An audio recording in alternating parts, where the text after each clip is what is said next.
What's up, y'all? Cattle Prod back again. My hair is crazy this morning, y'all. Look at that shit. Took a shower and then I went and did a bunch of shit. I think I tied my hair up and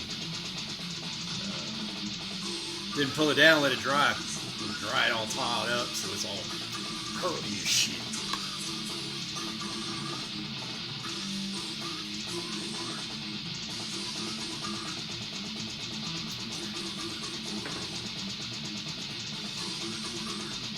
What are we listening to?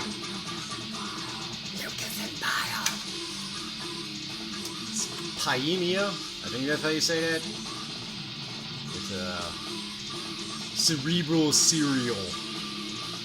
I think that's some John Zig artwork. Yep, it is. Look at that. How about that shit? How about that shit? There's a little side thing there. And then there's the back. Unique Leader Records.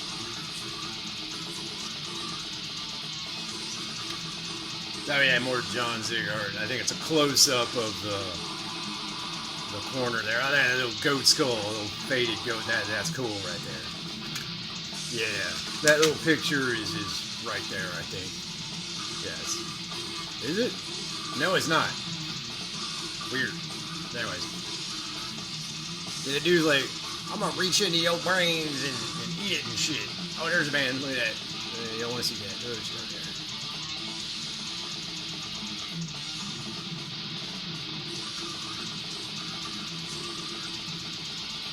there. Yeah, this is a good album. I've had this one for a few years. Long time, actually. Yeah, when I was originally in death metal, this is probably one of the last. Severe Torture, Disavowed, Piemia. I think that was some of the last stuff I bought while I was down in Texas. I think everything else I acquired afterwards. Of like current and new stuff. You know what I mean? Yeah, you know what I mean. Unreliable narrator. Said all kinds of shit here.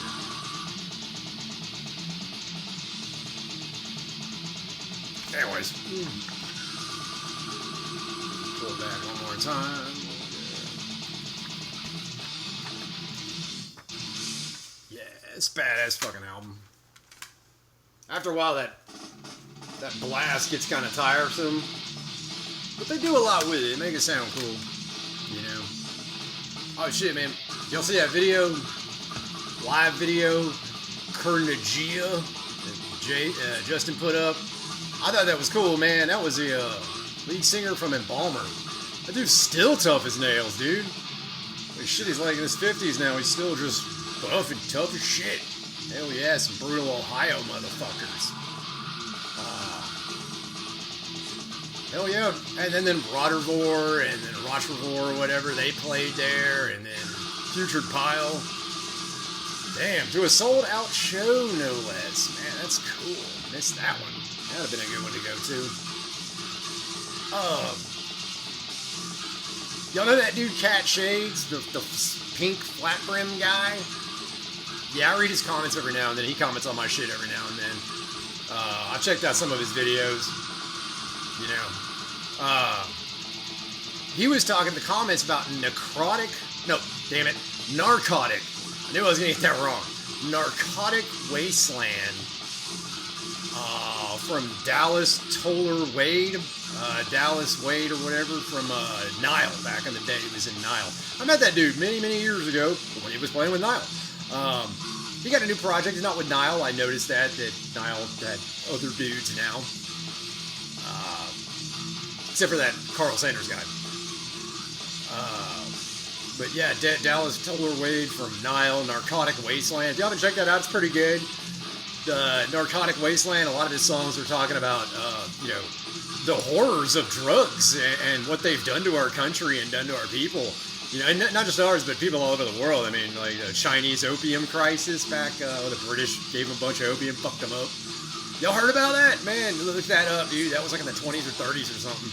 The British just dumped opium on the Chinese people, and then, like, for the Chinese to get out from under that, they just basically said, if we catch you with opium, we're going to execute you. And there's, like, footage, like, actual footage.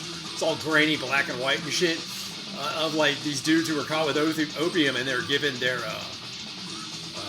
sentence. The sentence is written down like you are guilty, straight to execution. They would just take that paperwork, kneel you down, put the paperwork in front of you, and put a bullet in your brain. Whew, and you can watch that shit, dude. It is fucked up, dude. It is so messed up. That's how China dealt with that opium crisis. They said by the end of the day, you could find opium on the ground. You just find packages of it on the ground. People just dumped it because they didn't want to be caught with it. You bent down and picked it up, some cop would just like straight to trial. I caught this guy doing this. Guilty, execution. Man, we think the Horus Heresy was barbaric. Should look up how humans just naturally are, man. Anyways, Narcotic Wasteland, Dallas Toller Wade, Cat Shades for bringing that to our attention. Not my attention, somebody else's attention. I was just reading comments over here. Somebody else brought it up, but I'm not distro cult guy. Points, I don't know. Hard name to say. I can say Cat Shades, though. So I'm going to give him the credit, because he's kind of out of the comments, like, y'all that have been commenting on my shit, and then, Cat, obviously. Like, you're like commenters I immediately trust. I'm like, well, okay, who's this guy? I know this guy. I've chatted with him. So, but the other dudes, I'm like, I see your comments on other people's stuff, and sometimes it just seems like you're just trying to be hardcore than now just for the sake of it. That's clearly a person who's not hardcore. If you're like, man, I'm hardcore because... No, you don't say you're hardcore. You don't say you're cult. You don't say you're dope or whatever the cool kid slang is. You don't say... People say that about you. That's how that works. Difference between a poser and a fucking real motherfucker. Real motherfucker doesn't have to say shit. Everybody knows. A poser got to remind you he's done things. I've done things. You can say I'm a bit of a poser for getting on the channel and showing my shit off, and it's like, aren't you doing that? Not really, because I'm not telling you how to like hang in the scene or do anything. I'm not trying to be like tougher than that or anything. I'm just some dude who survived all this bullshit, and here to share with you all the successes and mistakes that I have made along the way, in hopes that you don't make the same mistake I do. Most of you probably will, but that's part of the fun. Making mistakes and learning from it. Anyways, Narcotic Wasteland, Sex. I listened to a bunch of songs, and only a couple of them. Drum fill. Narcotic Wasteland, some of the songs, I listened to quite a few of them, and I picked out a couple that I kind of dug. Some of them I was like, yeah, not really sure yet. I have to listen to it a bit more, but Sex, Lies, and DNA. That one caught my attention. I was like, okay, that's a cool song. I can definitely dig with this one. You're not going to like them all, but you just try to find what you do like and just build from there. Bleed and Swell. Bleed and Swell. Ugh. I didn't read the lyrics of that. I can only imagine what bleeding and swelling entails. I'm just thinking about an intravenous drug user with that. You ever see that movie? Where they were Requiem for a Dream, where they were all doing heroin and the dude had to get his arm chopped off because it's all. Intravenous drugs are bad for you. Categorically, there's not like a time when shooting a drug into your veins is like a good thing. Like, you have some good stories on weed. Weed has good stories. Booze has good stories. Booze has horrific stories. So you just have to weigh the good and the bad and be responsible. Weed, I mean, the worst weed thing is you smashed your car into a ditch or something, It's just worse when it's a motorcyclist who did it, because they usually don't live from that. And yeah, I've heard... Yeah, guys, that's a sad one. Going into clubhouses and seeing memorials and plaques and dudes' cuts put up, and just they will tell you how that brother went down, and it never gets any easier. You're like, first few times, you're like, oh, okay, right on. That's cool that you guys do this. This is so cool. Honor your brother and all that. Right on. Dig that shit. Dig that shit. It's why we say rest in peace so many times when we reference like band members that are gone. Rest in peace, man. Like, don't forget that guy. So I would totally respect that. It's so cool, but it never gets any easier. Never does. And I guess Dallas is kind of touching on that emotional string. People that got whacked out on something and gone. I damn sure know some people that got whacked out on fucking drugs in our woods. But anyways, enough sad shit. Let's talk about some fun shit. Fuck, man. Pyemia. That's fun. Cerebral cereal. Eating your brains like my breakfast cereal. That's cool. You got songs like Mucus and Biles, what they started with? What track are we on? I don't know. They have a song called Impaled on Stakes. It just reminds me of the Deeds of Flesh. Erected on Stakes from Deeds of Flesh. I guess they were just tipping the hat. And that's so... Blood Spewed on My Face, track 6.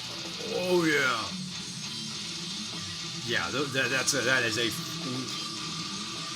Doing that tapping. Tapping, you had to do that for a while. That was like, oh yeah, your riffs are cool, but do you have a tapping riff? And just like the obligatory tapping riff. Yeah, they sound cool, but it was a phase we went through.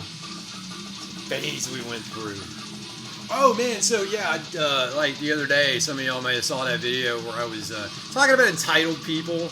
You know, we all know entitled people, and hell, we've all been guilty of it. For us to point the finger and say, oh, that person's entitled, look at them, they're a jerk, and to say we ain't been the same way at some point in our life is probably a lie. So we just need to admit we've done it too. And we learn from our mistakes and try not to repeat them. And if we see bad behavior, get called out on it, try to alter that behavior and just be, thank the person for like calling out your bad behavior. I've had it happen. I've had my bad behavior called out and I had to admit, like a man, that you fucked up. Just fix it. Don't throw a fit. Don't get pissy. Anyways, this is getting to another story. A person I knew, it's a woman. A woman. I will not say her name, mainly because I don't remember it. I don't even remember what her name was. But she had a bit of the entitled personality, and it cost her everything. She's not with us anymore. She was in a wheelchair, and I guess she had like physical problems, couldn't move the wheelchair, or maybe she just like thought that the motorized wheelchair was the thing for her. And I knew a few people over the years. I knew one guy who was he had a motorized wheelchair with a sound system, and it was fast. He had like a 20 horsepower motor in his wheelchair. I was like, man, that dude was cool. So he was like zipping by, and you just hear thudding beats coming from it. That dude was cool. This lady was not cool. She was also in the same situation, which is unfortunate. I don't wish it on anybody, including my worst enemy. I've known people in wheelchairs, and that seems like a fate worse than death. And mad respect and love to anybody who's paralyzed, and that sucks. But anyways, this young lady just turned that into something else. She just had a bratty attitude. If you've ever seen anybody push and shove because they're just bratty and they want to get through, just imagine it's happened with a motorized wheelchair. And she would yell at you if you got in her way. And it's like, man, I can't help it. We're cutting you some slack here, but there's a lot of people. Ease down,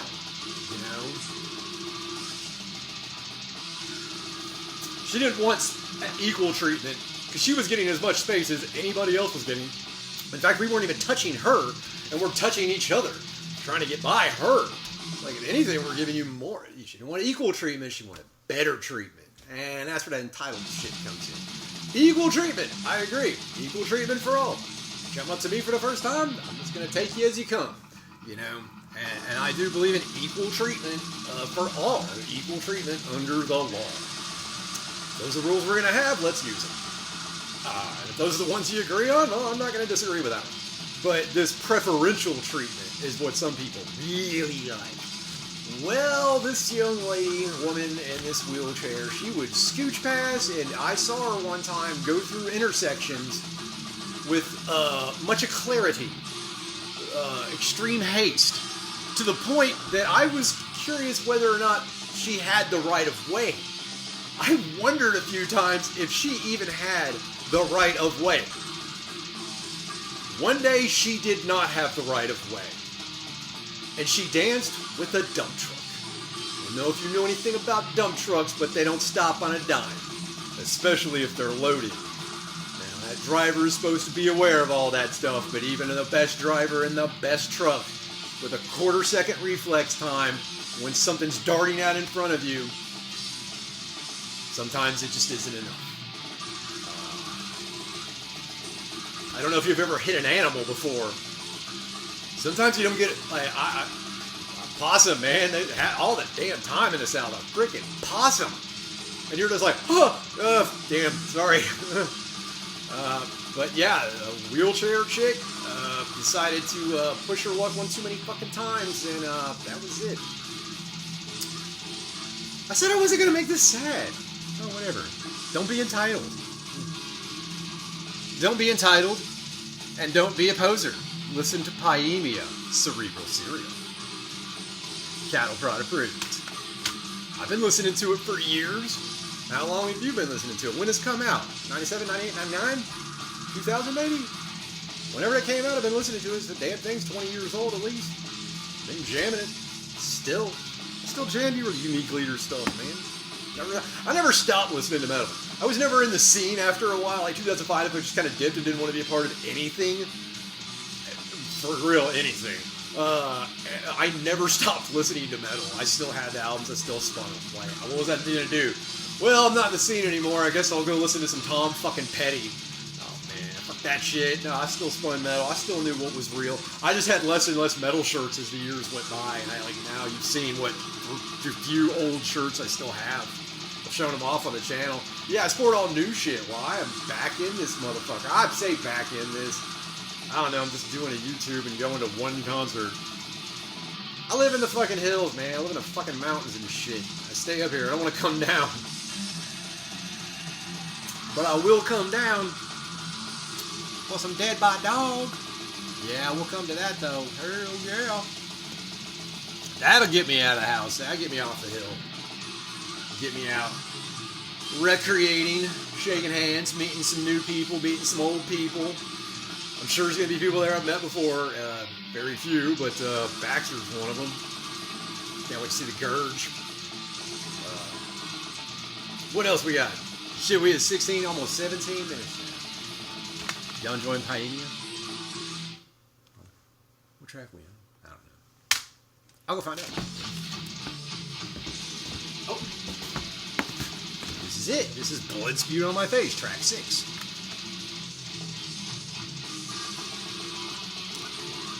That glare.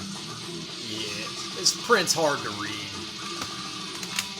Metal Archives. Get a metal encyclopedia if you're not already.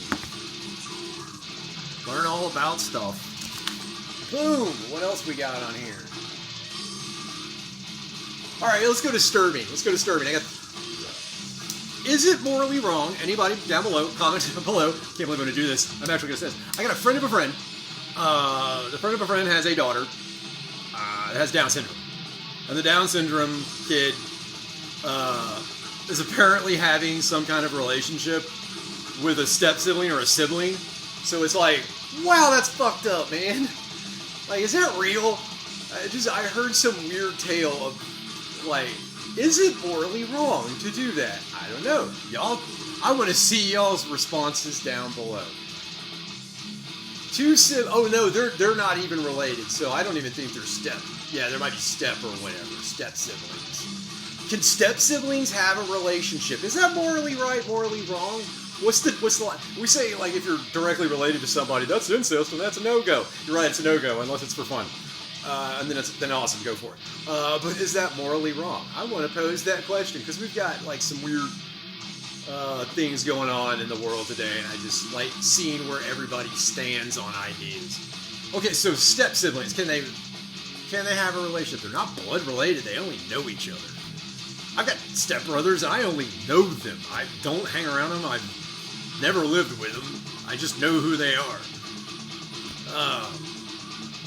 Now, add is one of them has Down syndrome. Can a Down syndrome person engage in a legal contract? Because that's kind of the test we put. Can the person engage in a legal contract? Are they old enough mentally and upstairs, enough to engage in a legal contract? And that, a legal contract could be like buying a cell phone, getting a credit card. A legal contract could be like getting someone to put a fence up in your yard. Like, hey, put this fence up. You've just engaged in a legal contract. So I'm just wondering what's going on there, and how do y'all feel about it? It's just weird. It's a story I heard about. It's a friend of a friend. I don't even think I know the people involved in it, but I was just like, man, that's interesting and weird and kind of creepy. It's like incest, but not. And then one of them's got a thing. Comment down below if you like the girls with the little something extra, like chromosomes.